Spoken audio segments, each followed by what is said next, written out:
ఇవాళ చర్చ ప్రారంభమవుతుంది. ఈవాటి చర్చలో పాల్గొన్నారు ఎమ్మెల్యే క్రాంతి కిరణ్ చంటి గారు, ఆందోళన శాసనసభ్యులు, అదేవిధంగా ఓ నరసింహారెడ్డి గారు, ప్రముఖ సీనియర్ రాజకీయ విశ్లేషకులు, శివాజీ గారు, విద్యుత్ జేఏసీ సంఘ నాయకులు. ఈ ముగ్గురితో చర్చను ముందుకు సాగిద్దాం. ముఖ్యంగా ఇవాళ దేశంలో ఒక బ్లాక్ డే విధించేలాగా ముఖ్యంగా విద్యుత్ రంగం సంక్షోభంలోకి కూరుకుపోయే విధంగా కేంద్రం తన కసరత్తును ప్రారంభించింది. ఎంత నిరసన వ్యక్తం చేసినా కూడా, ఎంతమంది మేధావులు వద్దని చెప్పినా కూడా పార్లమెంట్లో విద్యుత్ చట్ట సవరణ బిల్లును ఇవాళ ప్రవేశపెట్టబోతున్నారు. అది దేశవ్యాప్తంగా విద్యుత్ ఉద్యోగులు పెద్ద ఎత్తున నిరసిస్తున్నారు. ఈ ఉద్యమం వినియోగదారులు అదేవిధంగా సాదాసీదా జనాల వైపు కూడా వచ్చే అవకాశం ఉంది. ఇవాళ విద్యుత్ సౌదాలో విద్యుత్ ఉద్యోగులు కూడా నేడు మహాధర్నా నిర్వహించబోతున్నారు. మిగిలిన రాష్ట్రాల్లో కూడా ఇదే కార్యక్రమానికి శ్రీకారం చుట్టబోతున్నారు. నీతి ఆయోగ్ అదేవిధంగా మిగిలిన అంశాలు ఉన్నప్పటికీ కూడా ఈ అంశాన్ని ప్రయారిటీగా తీసుకుందాం. ఈ అంశాన్ని మనతో డిస్కస్ చేసేందుకు శివాజీ గారు, విద్యుత్ చట్ట సవరణ బిల్లు అంటే పార్లమెంట్లో ప్రవేశపెడితే వినియోగదారులకు వచ్చే నష్టం ఏంటి అసలు? ఇక్కడ చాలా ఇంపార్టెంట్ అయిన విషయం ఏంటంటే ఆల్రెడీ విద్యుత్ చట్టాలు ఉన్నాయి. ఉండగాను ఈ చట్టంలో ఒక గొప్ప పరిణామం ఏంటంటే కావాలని చెప్పేసి కొంతమంది కార్పొరేటర్లకు దారాదత్తంగా దాదాపు 75 సంవత్సరాలుగా ఏదైతే భారతదేశంలో ఉన్న తమ ప్రజలు మొత్తంగా వాళ్ళ సొంత డబ్బుతో నిర్మాణం చేసుకున్న ట్రాన్స్మిషన్ కావచ్చు, జనరేషన్ కావచ్చు, డిస్ట్రిబ్యూషన్ మొత్తాన్ని కూడా ఇవాళ బడాబాబులకు కొంతమందికి నామినల్ బేస్ మీద అంటే బుక్ వాల్యూ పేరు మీద దారాదత్తం చేయడానికి ఒక ఎక్సర్సైజ్ చేశారు. చేయడమే కాదు, ఒకవేళ వాళ్ళు కనుక అప్లై చేసుకున్నారనుకో డిస్ట్రిబ్యూషన్ లైసెన్సెస్ అన్నింటినీ కూడా ప్రైవేటైజేషన్, ఒక ఏరియాలో 2-3 అప్లై చేసుకున్నా సరే ఇచ్చేస్తాం. ఆ ఇచ్చేయడానికి కూడా సెంట్రల్ గవర్నమెంట్ సిఈఆర్సీ గైడ్లైన్సే మొత్తం. ఏ స్టేట్ యాక్చువల్లీ ఎలక్ట్రిసిటీ రంగం అనేది ఉమ్మడి జాబితాలో ఉన్నది. స్టేట్కి చాలా బ్రహ్మాండమైన పవర్స్ ఉన్నాయి. ఇంతవరకు కూడా ఈవెన్ దో 1,00,000 యాక్ట్లు ఉన్నా సరే సెంట్రల్ గవర్నమెంట్ ఎప్పుడు అడ్వైజరీ బాడీగా పనిచేసింది తప్ప ఈ కేంద్ర ప్రభుత్వం వచ్చిన దగ్గర నుంచి ఎలక్ట్రిసిటీ రంగాన్ని ప్రైవేటైజేషన్ చేయాలని దాదాపు సెకండ్ హాఫ్ పనిచేస్తుంది. అంటే 1-2 డిస్కౌంట్ ఉంటే 1-2 ప్రైవేట్ కంపెనీలు ఉంటే పోటీ పెరుగుతుంది, పోటీతత్వం పెరిగితే నాణ్యమైన సరఫరా వస్తుంది అని చెప్తున్నాయి కదా. ఇప్పుడు మనకు ఆల్రెడీ ప్రైవేటైజేషన్ అనేది చేయడం జరిగింది. ఒరిస్సాలో ఇది బ్రహ్మాండమైన ఎగ్జాంపుల్. అక్కడ ఇట్లాంటి సైక్లోను ఈ వెదర్స్ వచ్చినప్పుడు లైన్స్, డిస్ట్రిబ్యూషన్ ట్రాన్స్ఫార్మర్స్, అదే రకంగా సబ్స్టేషన్స్ అన్నీ కూడా కొట్టుకెళ్తే అక్కడ ఉన్న డిస్ట్రిబ్యూషన్ ప్రైవేటైజేషన్ తీసుకున్న వ్యక్తి ఆ నిర్మాణాన్ని చేయకుండా వదిలేసి వెళ్ళిపోతే మళ్ళీ స్టేట్ గవర్నమెంట్ నిర్మాణం చేసుకుంది. ఇప్పటికీ కూడా పక్కనున్న స్టేట్స్లలో కొన్నిట్లలో మహారాష్ట్రలో, బాంబేలోను, అదే రకంగా ఢిల్లీలో ఆల్రెడీ ప్రైవేట్ కంపెనీస్ ఉన్నాయి.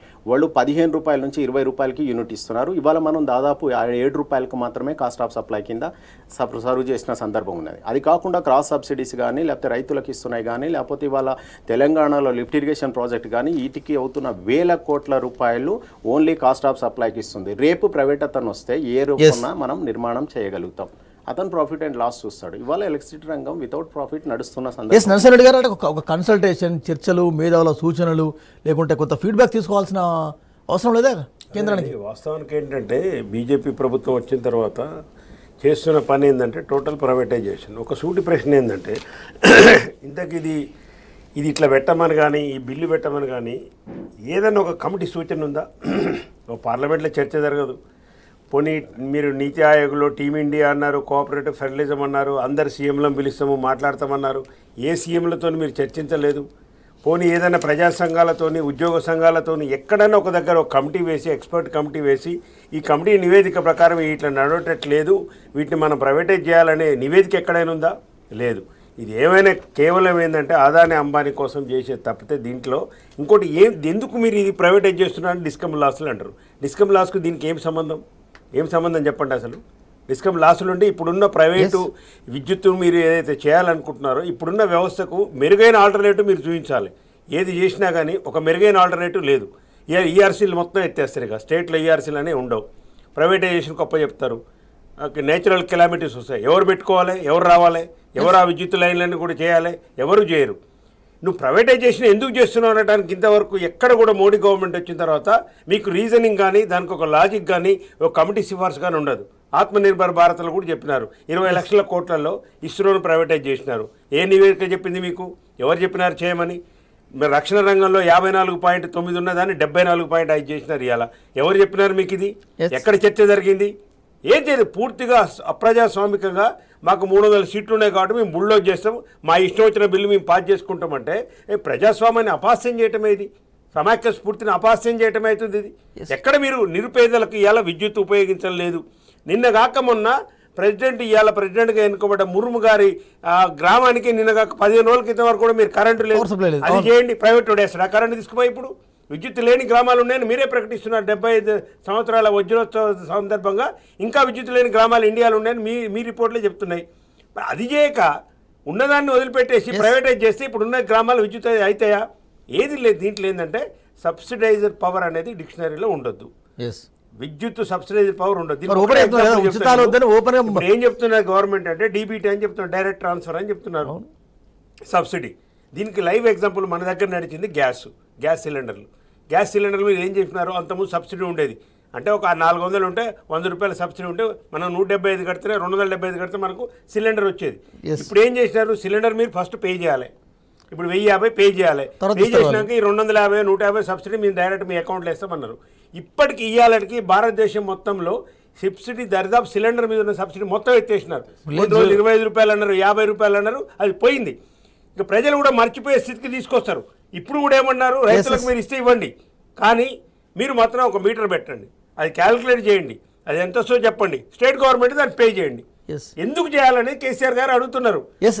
రైతులకు మీటర్లు ఎందుకు పెట్టాలి, వారిని ఎందుకు ఇబ్బంది పెట్టాలి?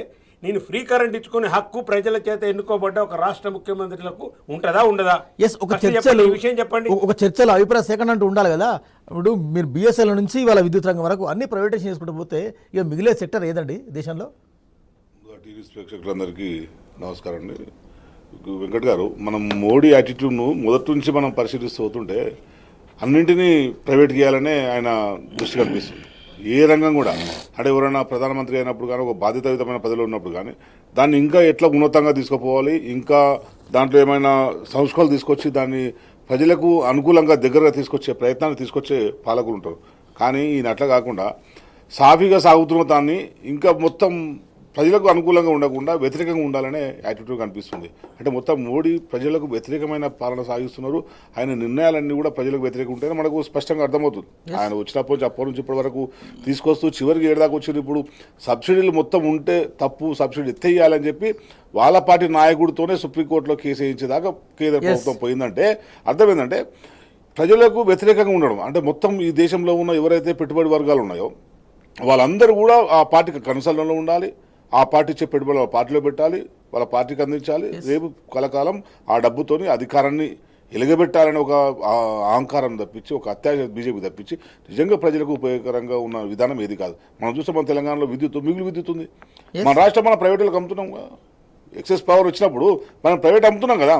నీకు మిగతా రాష్ట్రాలన్నీ కూడా తెలంగాణ మోడల్గా మీరు కూడా పెట్టుకోండి, ఇంకా ప్రజలకు మేలైన నాణ్యమైన విద్యుత్ ఇవ్వండి, ఇచ్చిన తర్వాత మిగిలింది ఎక్కడ నమ్ముకోండి, ప్రభుత్వానికి ఇన్కమ్ వస్తుందని సోర్స్ ఇంకా ప్రభుత్వం ఎంకరేజ్ చేయాలి.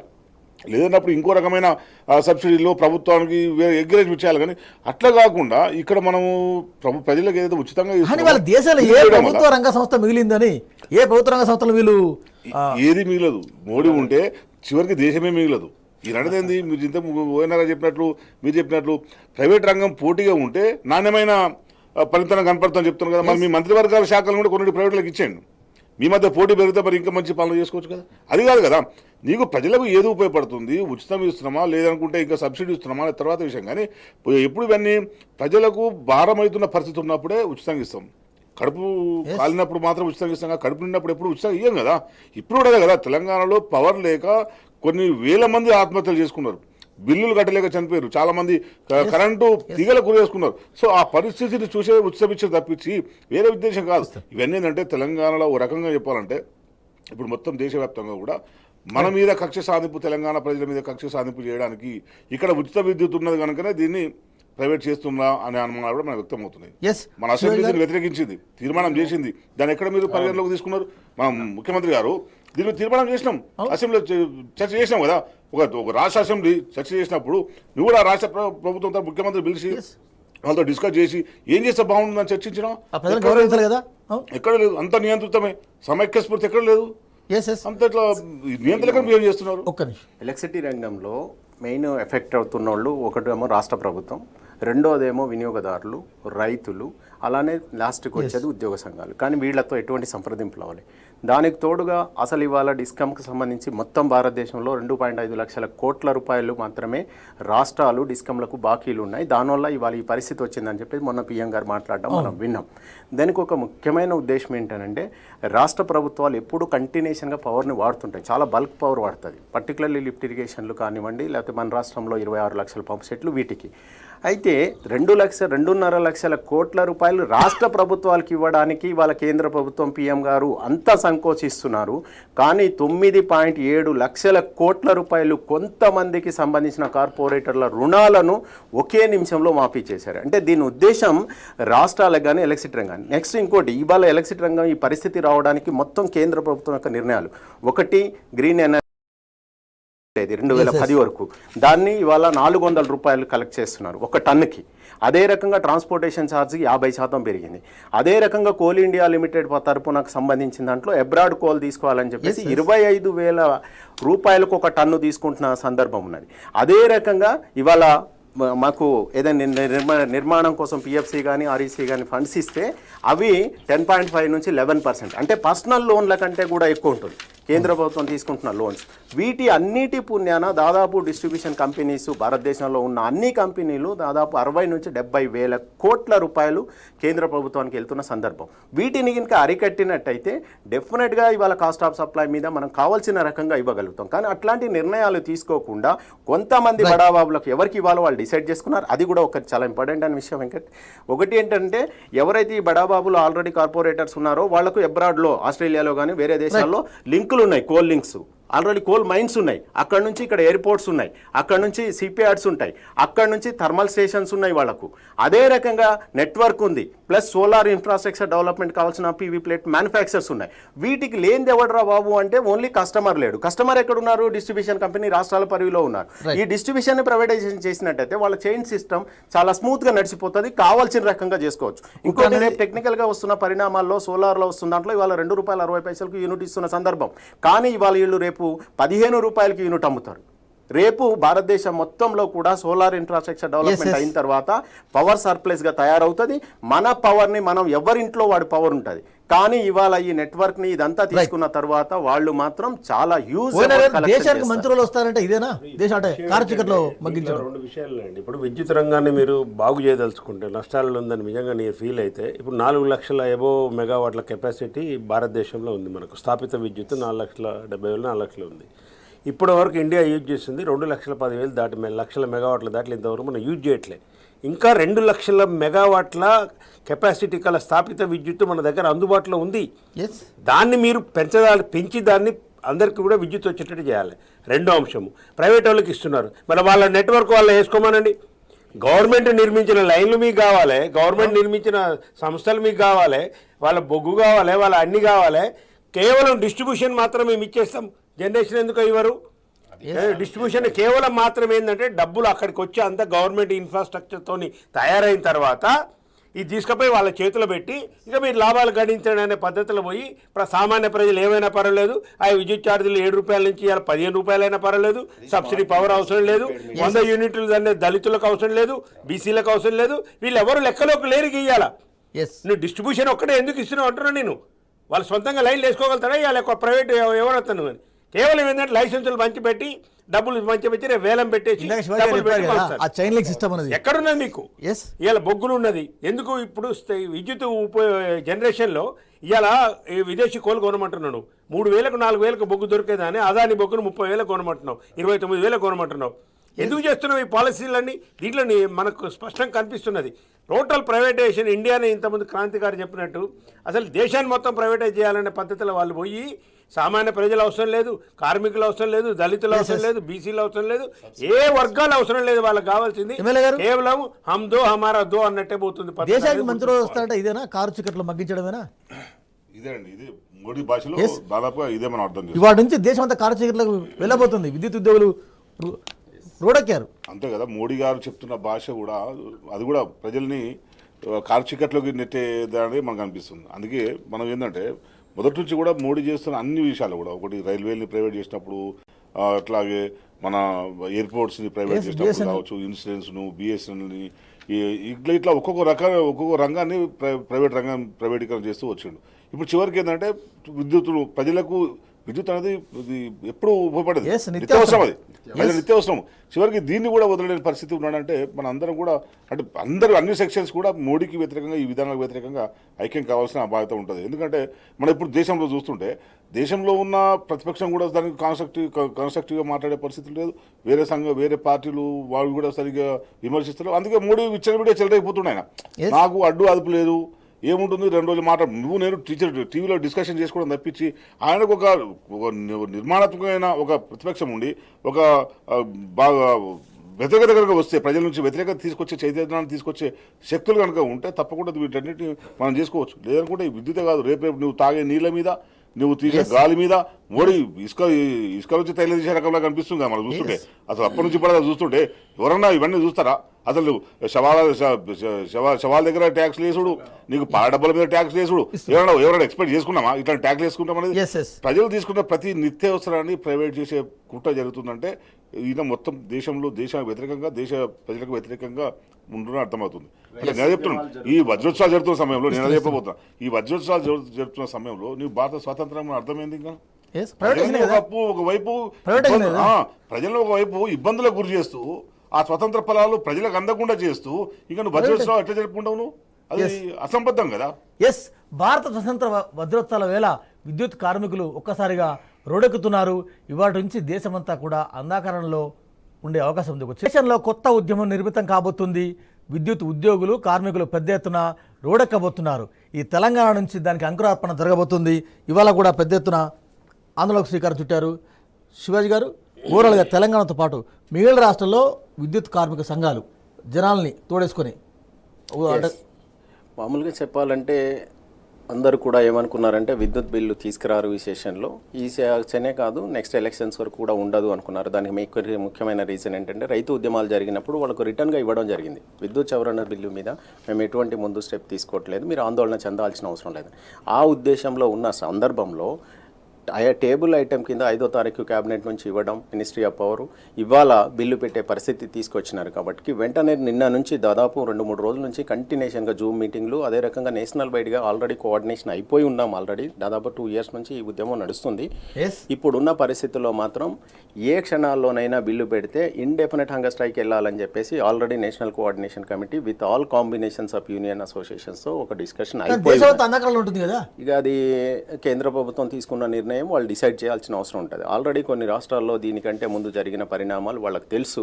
నాకు ఇప్పటికైనా సరే దీన్ని రెక్టిఫై చేయాల్సిన అవసరం ఉంది. ఇది ఎందుకంటే నిత్యావసర వస్తువుల్లో కామన్ అయినది. దీన్ని ప్రైవేటైజేషన్ చేస్తే ఇదేమో టీవీ ఛానల్ లెక్క, మనమేమో టీవీ కేబుల్స్ లెక్క కాదు ఇమ్మీడియట్గా తీసుకునేది. చాలా రెక్టిఫికేషన్ ఉంటుంది. కాబట్టి ఆందోళన మాత్రం భారీగా ఉండబడుతుంది. ఇవాళ తెలంగాణ ఎలక్ట్రిసిటీ ఉద్యోగులు కూడా అన్ని స్టేషన్లలో ధర్నాలు తీసుకున్నారు. అదే రకంగా బిల్లు గినక ప్రతిపాదిస్తే మాత్రం వెంటనే ఇండెఫినెట్ స్ట్రైక్ వెళ్ళడానికి కూడా కావాల్సిన నిర్ణయం తీసుకున్నారు. ఇవాళ తెలంగాణ ఎలక్ట్రిసిటీ ఎంప్లాయీస్ జేఏసీ తరఫున మా ఆధ్వర్యంలోనే ఇవాళ అన్ని రాష్ట్రాల్లో ఉన్న రాజకీయ నాయకులకు, ప్రజా సంఘాలకు అందరినీ కూడా ఒక ప్రజా ఉద్యమం నిర్మాణం చేయాలనే ఉద్దేశంతో ఇవాళ 3 o'clock నుంచి 6 o'clock వరకు రౌండ్ టేబుల్ కాన్ఫరెన్స్ చేసినాం. దాంట్లో పెద్దల సమక్షంలో ప్రజా ఉద్యమం ఎట్లా తీసుకెళ్లాలనేది చర్చ జరుగుతుంది. దాన్ని నిర్మాణం చేయాల్సిన అవసరం ఉందని చెప్పేసి కూడా అందరూ కూడా చాలామంది ఫోన్లు చేసి మాట్లాడారు. ఇవాళ ఇది ప్రజా ఉద్యమంగా వెళ్తే మాత్రమే ఎలక్ట్రిసిటీ ఉద్యోగులు బయటపడతారు. ఇది ఓన్లీ ఉద్యోగులకు సంబంధించిన ఖచ్చితంగా. ఎందుకంటే ఇప్పుడు ప్రజలకు సంబంధించిన అంశంలో ఇప్పుడు చైతన్యవంతమైన ప్రజలు, తెలంగాణ ప్రజలు కానీ భారతదేశం మొత్తం మీద మనం ఈ 10 సంవత్సరాల కాలంలో ప్రజల చైతన్యాన్ని ఎక్కువగా పెంపొందింపజేసిన పోరాటం జరిగింది రైతులది. 360 రోజులు వాళ్ళు దాదాపు సంవత్సరానికి పైగా పోరాటం చేసినారు. పోరాటం చేసి విజయం సాధించినారు. మోడీ మెడల్ వంచినారు. ఆ బిల్లుని, ఆ అగ్రి బిల్స్ అన్నీ కూడా వాపసు తీసుకునేట్టుగా చేసినారు. క్షమాపణ చెప్పించినారు. ఇంకా బుద్ధి రావట్లేదు బీజేపీ ప్రభుత్వానికి. మీరు చేసే చర్యలు సమర్థవంతంగా ఎప్పుడైతే ఈ చర్చ లేకుండా ఇట్లా అనాలోచితంగా ప్రజాస్వామికంగా మీరు ఏ బిల్లులు ప్రవేశపెట్టినా కానీ తిరుగుబాటు జరుగుతుంది, దాని మీద ఉద్యమం వస్తుంది, ప్రజలందరూ కూడా తిరుగుబాటు చేస్తారనడానికి దాంట్లో మళ్ళీ ఒకసారి మోడీ క్షమాపణ చెప్పవలసి వస్తాను నేను అంటున్నాను. ఈ బిల్లు పెడితే ఖచ్చితంగా ఇది నిజంగా ఎందుకంటే ఇప్పుడు ప్రజలను ఇబ్బంది పెట్టే పరిపాలన ఎందుకండి? మీకు ఎన్నుకునే దీనికోసం మీకు మెజార్టీ ఇచ్చింది ప్రజలు. బీజేపీకి 300 సీట్లు ఇచ్చింది దేనికి? అన్ని ప్రైవేటైజ్ చేయమని ఇచ్చినారు. మీరు చేసేది ఒక్కడనే చెప్తున్నారా మీరు పనులలో? ఇవాళ మీరు చేసేది అక్రమ పాలనలో మీకు సంబంధించి ప్రజాస్వామ్యం కూని చేస్తూ మీరు చేస్తున్న ఒక గుండా మాఫియా పరిపాలన చేస్తున్నారు మీరు. ఇవాళ పేపర్లో వచ్చింది చూడండి. అది దానికి ఏం జవాబు చెప్తారు బీజేపీ నాయకులు? ఒక యూపీలో ఒక మంత్రి 91 కేసులో కోర్టులో తీర్పిస్తే కోర్టు నుంచి పారిపోయాడు. కోటించి పరారి. ఇది మీ యొక్క పరిపాలన. అవును. క్రిమినల్స్ అందరిని కూడా క్యాబినెట్లో పెట్టుకొని హయ్యెస్ట్గా ఏడీఆర్ ఇచ్చిన రిపోర్ట్లు ఎవరున్నారు? 26 నుంచి 30% క్రిమినల్స్ బీజేపీ గవర్నమెంట్లో ఉన్నారు. అంటే Yes, మినిస్టర్లు, సెంట్రల్ మినిస్టర్స్ ఉన్నారు. కాబట్టి ప్రజలకు సంబంధించిన ప్రజల చైతన్యాన్ని తక్కువ అంచనా ఏ పాలకుడు కూడా వేసినా కానీ అది తప్పే అవుతుందండి, తప్పిదండి ఖచ్చితంగా. ఎమ్మెల్యే గారు కేసీఆర్ గారు గత 6-8 మంత్స్ నుంచి హెచ్చరిస్తూ ఉన్నారు, దేశంలో కొత్త ఉద్యమం రాబోతుంది, ముఖ్యంగా విద్యుత్ ఉద్యోగులు ఓడకబోతున్నారు, దేశమంతా కారు చీకట్లోకి వెళ్ళబోతుందని వారు 8 మంత్స్ నుంచే హెచ్చరిస్తున్నారు. అదండి, ఇక్కడ ఉన్న జరుగుతున్న పరిణామాలని సారే ముందు ఎక్స్పెక్ట్ చేస్తున్నారు కనుక, ఊహించగలుగుతున్నారు కనుక ముందే హెచ్చరిస్తూ వస్తున్నారు ప్రజల్ని. ఎస్, అయితే దీనికి అందరూ కూడా కదలాల్సిన బాధ్యత ఉన్నది. ఇప్పుడు విద్యుత్ ఉద్యోగులు ఈరోజు సమ్మె మొదలుపెట్టారు అంటే రైతులు ముందే పసిగట్టి వాళ్ళు దాదాపు 1 సంవత్సరం పాటు వాళ్ళు ధర్నా చేసిన వాళ్ళు ఆ దీక్ష చేసారు. అక్కడే ఉండి నువ్వు వర్షంలో తుపాకులు రైతు ఉద్యమం కంటే విద్యుత్ ఉద్యమం కరోనా వచ్చిన ఇంకా రావాలి, ఇంకా ఎఫెక్టివ్ రావాలి. నేను చెప్పేది అంటే వీళ్ళు విద్యుత్ ఉద్యోగులు ఈ సమ్మెను ఎట్లే కొనసాగిస్తూ ఇంకా ఇతర రంగాలు ఎల్ఐసి కానీ బిఎస్ఎన్ఎల్ కానీ మనకు ప్రభుత్వం ప్రైవేట్ రంగంలో ఏది పబ్లిక్ సెక్టర్ యూనిట్స్ అన్నింటినీ ప్రైవేట్ రంగాలు తీసుకొస్తుందో ఆ అందరు కార్మికులు కూడా కలిసి రావాల్సిన అవసరం ఉంది. పౌర సమాజం అట్లాగే రైతులు కూడా ఎఫెక్ట్ అయ్యేది రైతుల మీద ఎక్కువ, ప్రతి ఒక్కరు పౌర సమాజం అందరూ కూడా కలిసి రోడకపోతే ఏం చేస్తారు? అందరు కలిసి రోడ్ ఎక్కితే తప్పించి ఇది మోడీ తన విధానాలని వెనక్కి తీసుకునే పరిస్థితి కనిపిస్తలేదు. ఎందుకంటే వాళ్ళకున్న వాట్సాప్ దాంతో ప్రజల్ని తాత్కాలికంగా మభ్యపెట్టవచ్చు ఆయన. ఈ విద్యుత్ వల్ల, ఈ విద్యుత్ సంస్కరణ వల్ల, దీన్ని ప్రైవేట్ చేయడం వల్ల చాలా లాభాలు వస్తాయి అని తను ప్రజల్ని మభ్యపెట్టే ప్రయత్నం చేయొచ్చు, కానీ అది ఎల్లకాలం ఉండదు. అది సో దానికి అనుగుణమైన ఒక ప్రత్యామ్నాయ ప్రచారాన్ని కూడా ఎలక్ట్రిసిటీ డిపార్ట్మెంట్ కావచ్చు, బయట ఉన్న సంఘాలు కానీ పార్టీలు కానీ చేయాల్సిన అవసరం ఉంది. చిన్న బ్రేక్ తీసుకుందాం. బ్రేక్ తర్వాత నిన్న రాష్ట్ర ముఖ్యమంత్రి గారు కేసీఆర్ ఏదైతే ఎక్స్పెక్ట్ చేశారో నీతి ఆయోగ్ సమావేశాలు పనికిరాని సమావేశాలు, భజన మండలి అనేది ఏ విధంగా కామెంట్ చేశారో నిన్న ఢిల్లీ సాక్షిగా ఆ తరహాలో జరిగింది. కేవలం నరేంద్ర మోడీ పాలసీలు ఆయా రాష్ట్రాలపై రుద్దే ప్రయత్నం చేశారు. రాష్ట్ర ముఖ్యమంత్రి కేసీఆర్ గారు ఎక్స్పెక్ట్ చేసినట్టుగానే నీతి ఆయోగ్ సమావేశం ఒక భజన మండలిగా మారిందని చెప్పాలి. నిన్న ఢిల్లీ సాక్షిగా జరిగిన నీతి ఆయోగ్ సమావేశంలో బీజేపీయేతర సీఎంలంతా కూడా మోదీ విధానాలపై గలమెత్తారు. మీ పాలసీలు మాపై రుద్దొద్దని ఆగ్రహం వ్యక్తం చేశారు. కేరళ ముఖ్యమంత్రి, అదేవిధంగా పశ్చిమ బెంగాల్ ముఖ్యమంత్రి సహా బీజేపీయేతర సీఎంలు నిన్నటి నీతి ఆయోగ్ సమావేశాలను కూడా తప్పుపట్టే ప్రయత్నం చేశారు. ఎమ్మెల్యే గారు, ఎందుకు కేంద్ర పాలసీలు, ఎందుకు మోదీ సర్కార్ పాలసీలు ఆయా రాష్ట్రాలపై రుద్దే ప్రయత్నం జరుగుతుంది? ఉన్న సీఎం కేసీఆర్ ఏదైతే ఎక్స్పెక్ట్ చేశారో తప్పంటారా? అది కేసీఆర్ గారు చెప్పింది కరెక్ట్. అది అంటే మోడీ మొదటి నుంచి కూడా అన్ని రాష్ట్రాల మీద మోడీ బీజేపీ వచ్చిన తర్వాత మొదటి చెప్తున్నారు, మొత్తం దేశం మొత్తాన్ని కాషాయీకరణ చేసే ప్రయత్నం చేస్తున్నారు, వాళ్ళ భావజాలాన్ని ప్రజలపై రుద్దే ప్రయత్నం చేస్తున్నారు అనేది తీసుకొచ్చారు. చాలా రాష్ట్రాలు చూసినాం కదా, విద్యలు తీసుకొస్తే సిలబసే మార్చేస్తున్నారు వాళ్ళు. మన చరిత్రను ఏది భారతదేశం ఏర్పాటుకు భారతదేశ స్వాతంత్రంలో ఎవరెవరు పాల్గొన్నారో కనీసం వాళ్ళ పేరును కూడా ఉచ్చరించలేని పరిస్థితిలో బీజేపీ ప్రభుత్వాలు ఉండి ఆ చరిత్రను తీసేసి ఎవరైతే బీజేపీకి సంబంధించి ఉన్నారో, ఇంకా చెప్పాలంటే ఆర్ఎస్ సంబంధించి ఎవరు ఉన్నారో వాళ్ళ జీవితమే భారత స్వాతంత్రము, వాళ్ళే భారతదేశాన్ని నిలబెట్టిండ్రు అనే విధంగా అన్ని పాఠ్యాంశాలని తీసుకొచ్చే ప్రయత్నం చేస్తారు. వాళ్ళ విధానం కూడా ఇంకోటి ఏంటంటే మీరు ఇంకా చాలా స్పష్టంగా చూసుంటారు, అంటే ఏది తినాలి ఏది తినొద్దు అనేది కూడా కేంద్ర ప్రభుత్వము నిర్దేశించే పరిస్థితి వచ్చింది. అంటే అన్నింటినీ కూడా రాష్ట్రం మీద రుద్దే ప్రయత్నం ఉంది. అది కాదు కదా, ఈ ప్రజల ఆకాంక్షల్ని గౌరవించాలి, ప్రజల మనస్తత్వాలని, ఇక్కడున్న జీవన విధానాన్ని గౌరవించాలి. వాటన్నిటిని గౌరవించినప్పుడే నువ్వు ఒక దేశం అనేది చల్లగా ఉండదు. అంతే తప్పించి అన్నింటినీ నిబంధనలు పెట్టి మా పాలసీ ఏదైతే ఉందో మా పాలసీని రాష్ట్రాలన్నీ అమలు చేయాలి, విద్యారంగంలో కానీ మిగతా రంగాల్లో కానీ మా పాలసీ ఉండాలనుకుంటే అది సాధ్యం కాదు కదా. ఒక్కొక్క రాష్ట్రానికి ఒక్కొక్క రకమైన భిన్నమైన అభిరుచులు ఉంటాయి, భిన్నమైన సంస్కృతులు ఉంటాయి. ఆ భిన్నమైన సంస్కృతులకు అనుగుణంగా ఉన్నది కనుకనే విభిన్న జాతులతో మన భారతదేశం ఉన్నది.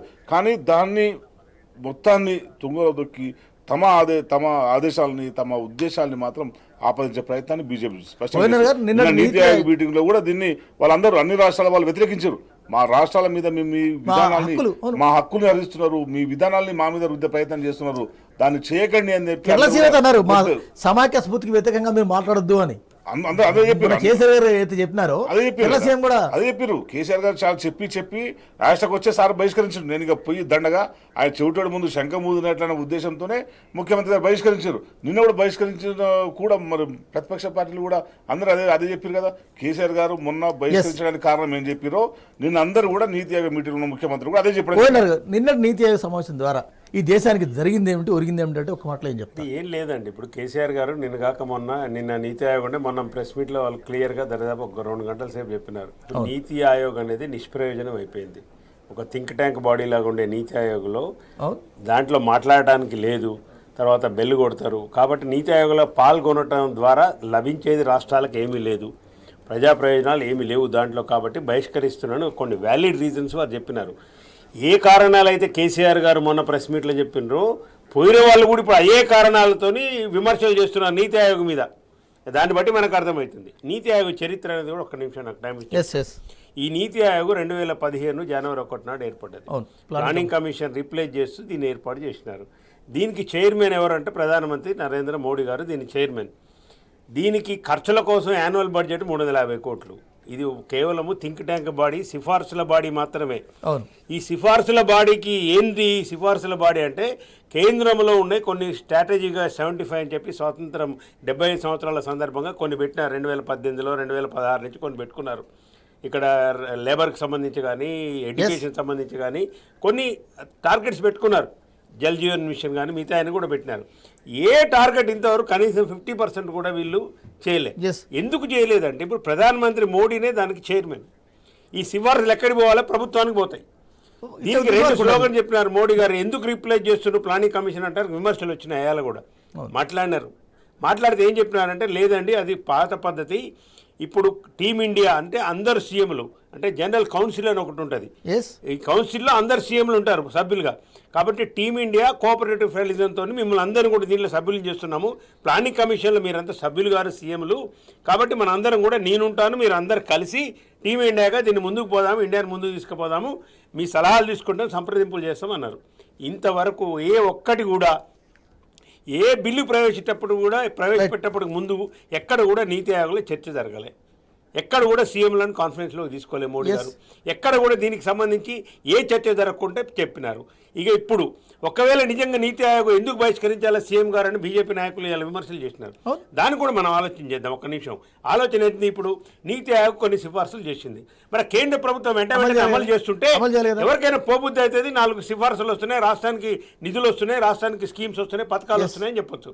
ఇలా 29,000 కోట్లు 24,000 కోట్లు ఇవాళ మిషన్ భగీరథ మిషన్ కాకతీయకు నీతి ఆయోగ్ సిఫార్సు చేసింది కదా. ఇది అన్ని పేపర్లో వచ్చింది కదా, పార్లమెంట్లో మీ మంత్రి కూడా చెప్పింది కదా. మరి కిషన్ రెడ్డి గారు మీరు కళ్ళు తెరవాలి, కొంచెమన్నా సోయుడాల మాట్లాడేటప్పుడు మరి 24,000 కోట్లు నీతి ఆయోగ్ సిఫార్సు చేస్తే ఎందుకు కేంద్ర ప్రభుత్వం 24 పైసలు వేయలేదని కేసీఆర్ గారు ఉన్న ప్రెస్ మీట్లో మాట్లాడారు. మీరు మాట్లాడితే దాని మీద మాట్లాడండి. ఆ 24,000 కోట్లు ప్రజలకు తెచ్చేటట్టు తేవండి. రెండో చెప్పిన కారణం వాళ్ళు చెప్పేది, ఇంతకుముందు స్కీములన్నీ కూడా కేంద్ర పథకాలు ఉండేవి, రాష్ట్ర పథకాలు ఉండేది. ఒక నిమిషం దాంట్లో నుంచి ఏం చేసినారంటే 36% డివల్యూషన్ ఆఫ్ ఫండ్స్ నుంచి 42% పెంచినామని చెప్పినాం. కరెక్టే. ఇప్పుడు వాస్తవానికి 2014 నుంచి ఇప్పటి వరకు ఈ 36-42 చేసిన దాంట్లో రాష్ట్రాలు అవైల్ చేయగలిగినాయి ఇంతకు ముందు కంటే 2% తక్కువ. 29.6% మాత్రమే రాష్ట్రాలకు ఇప్పుడు నిధులు వస్తున్నాయి డివల్యూషన్ ఆఫ్ ఫండ్స్ లో. అంటే 32 నుంచి 29.6 అయిపోయింది. దీన్ని అడ్డం పెట్టుకొని 27 కేంద్ర పథకాలను మొత్తం కూడా క్లోజ్ చేసి పడేసిండు. అవి నవోదయ స్కూల్స్ అనుకోండి, లేబర్ కాంపొనెంట్ అనుకోండి, ఇవన్నీ కూడా చేశారు. అదేండి ఇప్పుడు నీతి ఆయోగ్ చెప్తున్నట్టే నిజంగా ప్రధానమంత్రి గారు చెప్పినట్టే టీమ్ ఆఫ్ సీఎంస్ అందరం కలిసి టీమ్ ఇండియా లెక్క ఉందాము, దీన్ని ఇంకా అభివృద్ధి పదంలోకి ముందుకు తీసుకుపోదాము ఉన్నప్పుడు నిజంగా నీతి ఆయోగ్ చేసిన మీరు ఏర్పాటు చేసిందే కదా. దాని పేరు మాకు మీకు నచ్చలేదు, మీరు నచ్చలేదుగా ప్లానింగ్ కమిషన్ ప్లానింగ్ కమిషన్ పేరును నీతి ఆయోగ్ అని పెట్టిండ్రు, అంతవరకు పెట్టిండ్రు. సరే, మరి నీతి ఆయోగ్ చేసిన దాన్ని మీరు ఆనర్ చేయాలన్నా? నీతి ఆయోగ్ ఏ సిఫారసు చేసిందో ఆ సిఫారసులను మీరు అమలు చేయాల్సింది. అమలు చేయట్లేదని ఒక రాష్ట్ర ముఖ్యమంత్రి, ఇంకేది టాప్ దేశంలోనే అభివృద్ధిలో ముందుకు సాగుతున్న ఒక అతిపెద్ద ముందుకు సాగుతున్న రాష్ట్ర ముఖ్యమంత్రి మీ మీద ఒక అలిగేషన్ పెట్టి నీతి ఆయోగ్ మీద. నిన్న నీతి ఆయోగ్ నిజంగానే నేను రికమెండ్ చేసిన ఆ విషయాల్ని మీరు తెలంగాణకి ఎందుకు డబ్బులు ఇవ్వలేరు అని నీతి ఆయోగ్ ప్రధానమంత్రిని ఎందుకు ప్రశ్నించలేదు? ప్రశ్నించాలి కదా. నీతి ఆయోగ్ లో ఉన్న వాళ్ళు రాష్ట్రాల ముఖ్యమంత్రులు ఎంతనో ప్రధానమంత్రి కూడా అంతే. ఇక్కడ మేము నిర్ణయం జరిగింది నీతి ఆయోగ్, ఈ నిర్ణయాన్ని ఎందుకు అమలు చేయలేరు ఎక్స్ప్రెషన్ అడిగిందా? క్రాంతి గారు, ఇవాళ దేశవ్యాప్తంగా బుద్ధిజీవులు ముఖ్యంగా దేశ మేధావులకు అంతా కూడా ఒక్కసారిగా నివ్వెరపోతుంది.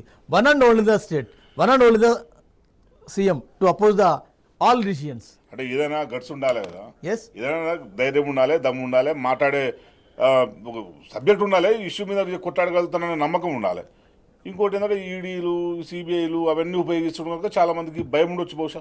చూస్తున్నాం కదా మమతా బెనర్జీ క్యాబినెట్ లో ఉన్న వాళ్ళను Yes, yes. ఇది చేసిన సోనియా గాంధీని రాహుల్ గాంధీనే ఈడీ గంటల క్వశ్చన్ చేస్తే కాంగ్రెస్ పార్టీ కూడా దేశవ్యాప్తంగా సమ్మె చేయలేని పరిస్థితి. ఊకే తూతూ మంత్రంగా వాళ్ళని పిలిచిన రోజు మాత్రమే ఏదో ఊకే సమ్మె చేస్తారు తప్పించి నిజంగా ఈడీలకు సిబిఐకి వ్యతిరేకంగా పోరాడే పరిస్థితి ఎవరు లేదు. ఓనర్ ఒక్క మాట వాటికి భయం చెప్పండి. ఈ లేదు దేశంలో ఒక కనుక బలమైన ప్రతిపక్షంగా రావాల్సిన అవసరం ఉందా?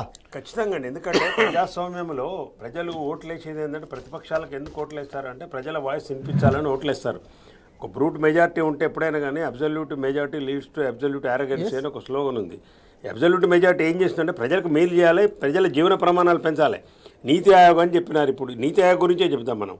సిఫార్సులు మీరు పట్టించుకోరు, ఆ బాడీ ఎందుకు వేసారో మీకు తెలియదు. ఆ బాడీకి మాత్రం అందరూ అటెండ్ కావాలి, మీరు చెప్పిన సోది అంతా ఇన్ రావాలి, మళ్ళీ అక్కడ పోయి భజన చేయాలి. దానికి సంబంధించి ఒక్క సిఫార్సు చేయరు. తెలంగాణ నుంచి నువ్వు కేంద్ర మంత్రిగా ఉన్న కిషన్ రెడ్డి గారు మీరు మాట్లాడేటప్పుడు సబ్జెక్ట్ తెలుసుకొని ఇప్పటికి కిషన్ రెడ్డి గారు 10 సార్లు నాటక గడుచుకున్నారు. అన్ని అబద్ధాలు, సబ్జెక్ట్ ఉండదు, పాడు ఉండదు, ఆడ రాసింది ఎట్లుంటే అట్లా చదువుతుంటాడు. మరి చదువు వచ్చో రాదో తెలియదు. ఆయనకైతే ఎట్లా అధ్యక్షుడికి రాదు, ఎట్లా ఏంటది నీతి ఆయోగ్ బహిష్కరించడం తెలంగాణకే మంచిది అన్నాడు కదా. మరి మంచిది చూపెట్టాలి. సరే, ఓకే, సీఎం గారు పోలేదు. కాంగ్రెస్ సిఫార్సులు చేయాలి కదా. చేయాలి కదా. ఇప్పుడు ఒకటే ఉదాహరణ కిషన్ రెడ్డి గారు అంశాలని కిషన్ రెడ్డి గారు మంచిది అన్నాడు కదా, మేము సాధిస్తాం. సరే చూద్దాం, మంచిది అయితే నీతి ఆయోగ్ అమలు చేసే సిఫార్సులు అన్నింటినీ మీరు అమలు చేసి పెట్టండి. మన డిమాండ్ అదేనండి. కిషన్ రెడ్డి గారితో నేను చెప్పే విన్నపం, వాళ్ళకి విజ్ఞప్తి, డిమాండ్ ఏంటంటే 24,000 కోట్లను మీరు అసలు ఎందుకు అడగరు నీతి ఆయోగ్ ప్రధానమంత్రిని? నువ్వు ఉన్నావు కదా కేంద్ర మంత్రిగా, అయ్యా నీకో నీతి ఆయోగ్ సిఫార్సు చేసింది మాకు, ఈ 24,000 కోట్లు ఇవ్వండి అని ఎందుకు తేలేకపోతున్నావు? దాని మీద మాట్లాడకుంటే, అది మాట్లాడకుండా మంచిది కాదు మంచిదని నీ ఇష్టం వచ్చినట్టు మాట్లాడితే అది సబబు కాదు కదా. Thank you very much. అంటే ఇది వారి చర్చాకాకం. చర్చలో పాల్గొన్న ఎమ్మెల్యే క్రాంతి గారికి, ఓ నరసింహారెడ్డి గారికి, శివాజీ గారికి ప్రత్యేక ధన్యవాదాలు. రేపు మరో అంశంతో మళ్ళీ కలుద్దాం. అంతవరకు చూస్తూ ఉండండి టీ న్యూస్, తెలంగాణ గుండె చప్పుడు.